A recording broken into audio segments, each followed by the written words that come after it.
just thought these were relatable, and I found one and I started reading it like a little bit, and I was like, you know what? I could react to this. Before I get going, I just want to say, even though we're in quarantine, it is gorgeous outside. So my window is open and I'm just chilling on my bed. And normally I'd be drinking coffee like at this point, because even though it's like 3 or 4 in the afternoon, I'm like, coffee, coffee, always coffee. But I stayed up until like 4 last night just chatting with some of my friends online, and then I realized the time, went to sleep, and woke up at 1. So it's been like 3 hours after my first coffee inhale. So now I'm on to tea. So we're going to be sipping tea in between this, and we're going to get going. So here we are. It intrigued me because this is by u/Sarah _exe, and it's called Man Tried to Pay My Boyfriend and Me to Make a Baby. What? So back in January, my boyfriend and I celebrated our first anniversary. At a table behind us, there was a large party, clearly drunk and eating dinner. Most of them were around 50 or 60, with the exception being a very old lady with a walker, possibly the matriarch. Matriarch? I think I'm saying that right. Sitting at this table is an older man who, halfway through our dinner, comes over to our table and sits down and starts making conversation with us. He tells us that he and his wife, and he gestures vaguely to the table, find us both very attractive and would we like to join them for their after party. We can't tell if he's joking as he points to the very old lady and says she'll be partying with them as well. My boyfriend and I laugh politely, obviously, but we really just want to have our dinner in peace. Hold on, my glasses are driving me nuts. He then offers to buy us a bottle of champagne to celebrate our anniversary, which is when I break it to him that we are underage, but thank you. So instead, he insists on buying us a dessert and then goes back to his table. You would think it stopped there. You would think. When the desserts get delivered, the man comes back over to our table and sits down again. Okay, this would be annoying to me. I'd be like, I'm literally out here having. I mean, I'm introverted, but I'm also like, I'd be like, I'm out here having dinner with my significant other. Stop. Go be drunk over there. I don't want to join you for your after party because I don't know what you're insinuating. Are you trying to like say, oh, we're gonna have an after party and then, since we find you attractive, like it'd be great if, we all got down dirty. No, I don't. And excuse the way I'm saying it because I feel uncomfortable saying it about like someone who's underage as a couple and then, 50 and 60s. I'm like, I don't even.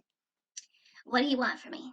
This is weird. This definitely jumps in the creepy encounter area over here. Ugh. Okay. So, he once again asks us if we would like to join him and his wife at the after party. And we once again decline. He then stands up and starts asking us about our sex life. Sorry, what? Saying we're both very attractive and we must be going home to bang after the dinner. That is highly inappropriate. If someone says that stuff to you in a restaurant, first of all, they don't know you, but even if they know you, if someone says that to you and you're clearly uncomfortable, which I would be, feel free to tell them, leave me alone. You're making me uncomfortable. Go away. Go away. And also, I've been learning Korean for like the past 3 years, so it just makes me want to be like, Goto. Goto. Creeper. Ew. I just feel like that like wraps it up very well. That is a word in another language that wraps up like get away from me. I don't like you. You're making me uncomfortable. Very well. It's just gojo. It's beautiful. Beautiful. It is a cuss word, but it's beautiful. All right. And then he then says something along the lines of, "You're both so good looking. You would make beautiful babies." We laugh uncomfortably and say we're too young for that. And then he pulls out his wallet. Okay, first of all, I wouldn't be laughing I wouldn't be laughing uncomfortably. I'd be like, stop. Stop. Waiter, this man is creepy. Get him away. Like, if you don't want us to leave now and you want us to keep spending money here and give you a good tip, get him away from us. And I will give you 10 extra dollars under your tip right now. Just please. Ugh. I just want to eat my dinner, please. I didn't dress up for you. Alright. He opens it and pulls out one of the multiple $100 bills that's in there and says, I'll give you $100 to go home and make a baby right now.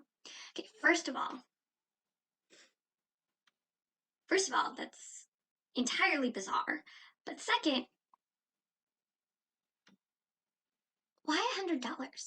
How do you measure that out in your mind? Like, what? Why 100? What? That's so weird. So the boyfriend and I are flabbergasted and don't know how to respond. I feel like that's a very good use of the word flabbergasted in this moment. So I end up joking about how I would have a baby, but the boyfriend doesn't want one for a few more years. Parentheses, a common joke theme in our relationship.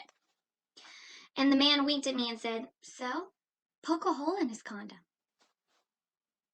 What? At this point, I'm just staring at him shocked, and I say, Sir, I'm 19. And he laughs and says, and the Virgin Mary was 14.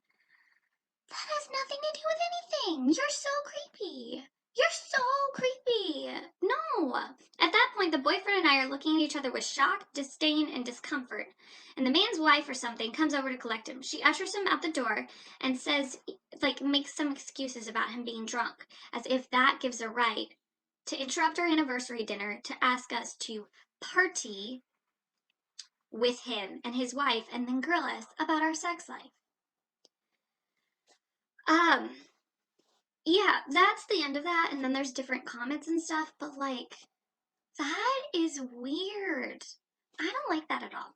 I don't like that at all. Drunk or not, that is a whole nother line. And honestly, if your wife actually wasn't for this, she probably would have stopped you earlier. She probably would have. So, I don't, sorry, I have a tangle here. Problems with curly hair. But I don't understand how that was even a thing. I don't like that. No.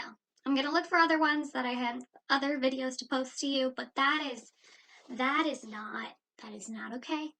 That is a line that was crossed way too many times.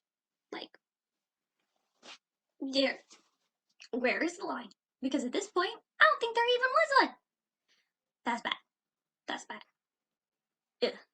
Well, anyways, I'll do another video, edit that, and post as much as I can, because during this quarantine, I'm going to try to do as many as I can. And yes, in my next video, I will probably still be wearing this shirt, because I'm just trying to record a couple of videos today. And I really kind of like this combo. Like, I don't know. I just feel like it's like look it. I don't know. I felt like after being quarantined for a while, I'd pull out some of my, like, clothes that I got that I haven't used in a while and just kind of put them together and look a little spiffy today. I wanted to be spiffy. So here we are. We got a little lip gloss and some foundation and a little bit of eyebrow care. Just because I was like, I want to look cute, but I also am lazy. So here we are. Anyways, talk to you later.